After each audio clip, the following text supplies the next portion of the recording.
Nineveh is like a pool whose waters run away. Halt, halt, they cry, but none turns back. Nahum 2:8. If God had wanted us to know that someone had actually prayed for Nineveh the way Abraham did for Sodom, it would have said so in the Bible, but it didn't. Yet God knew who Nineveh was, what they were. God knew all about them and what would happen when he allowed Persia and Babylon to destroy it.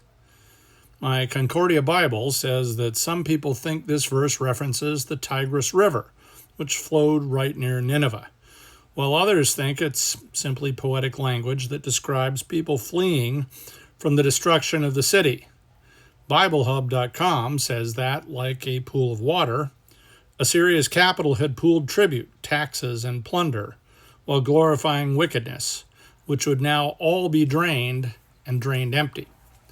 And the book of Zephaniah also references the destruction of Nineveh, where, quote, he will stretch out his hand against the north and destroy Assyria.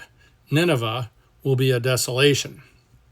Now, perhaps all this means that the actual meaning is multi-layered, like so much of the Bible itself. That's good news for us, and for all who have read the book since it was originally written. It's not that we the people would take from it only the meaning that we want our itching ears to hear, but instead, its multiple layers of multiple meaning and differing takes on the same verse mean that different generations in different times and places can glean God's voice in a way that their specific time needs to hear. So, no matter the meaning, one underlying theme is consistent: pride. It was pride that drove Nineveh to become resource-filled and wealthy, while also pagan and tyrannical. It was pride that spurred on Nineveh's conquerors, even as they were unwitting instruments of God's justice. It was pride that kept the Assyrians on the run out of their burning city. It was pride that kept man from rebuilding Nineveh in ways that other destroyed cities such as Jerusalem were rebuilt. Present-day Mosul lies atop Nineveh's ruins in Iraq. And it's pride that goes before destruction, as Solomon said in Proverbs 16. Our pride isn't much different from the Assyrians.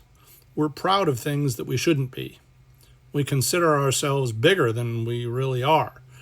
It's a good thing to be independent, free, and wealthy, but only if those things are in service to God and His kingdom. If our focus isn't on Him, we're no better than the Ninevites who were, and our fate will be the same as theirs. Our world is like pools of cool water, where knowledge, wealth, and pride all gather together and are stored. That is, until the levees that hold back those pools are shattered and water and people go rushing away.